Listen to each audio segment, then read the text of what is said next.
Հարգելի պարոն քաղաքապետ, տեղեկացնեմ, որ Երևան քաղաքում շինարարապարակներում տեղադրված օդի մոնիտորինգի 178 սարքերից ստացված տվյալներով 2026 թվականի փետրվար ամսվա միջին ասված տվյալներով PM2.5-ի արժեքը կազմել է 95, իսկ PM10-ի համար կազմել է 47։ Այս արժեքները գտնվում են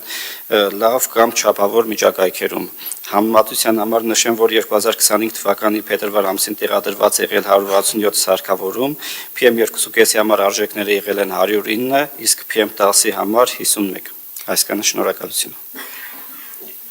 Եվ ինչ կարող ենք եզրակացնել սրանից։ Այս տարի, պարոն քաղաքապետ, փետրվար ամսի ցուցանիշները ավելի ցածր են աղտոտվածության ցուցանիշները կամ նախորդ տարի եւ ըստ երևույթին դա եղանակային պայմաններով, օդերուտաբանական ընդհանուր պայմաններով պայմանավորված ցուցանիշների նվազում էր։ Պարոն Ավետիսյան, փետրվար ամսին կարողա բոլոր ավտոմեքենաները կանգնեցին եւ Երևանը դարձավ մի մեծ անտառ, որ տենց բարելավվեց մեր օդի որակը։ Սա ցույց է տալիս շինարարությունը կանգնեց, մենք էլ չենք շնչում։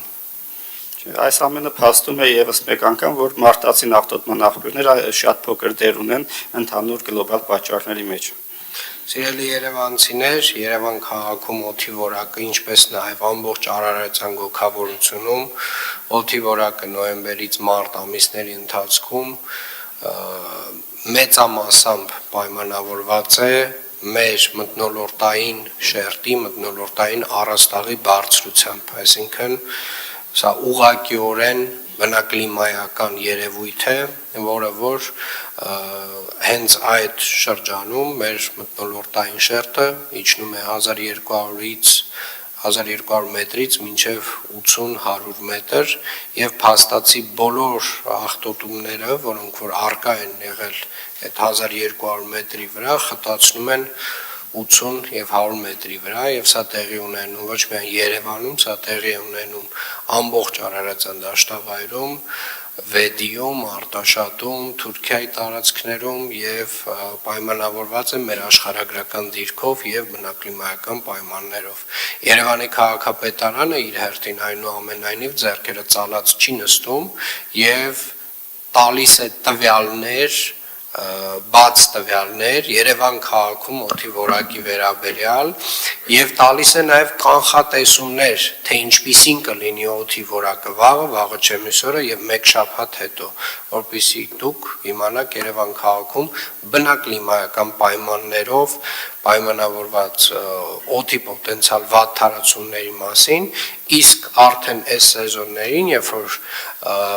օրերը մի փոքր ավելի տաքանում են, այդ երևույթները վերանում են,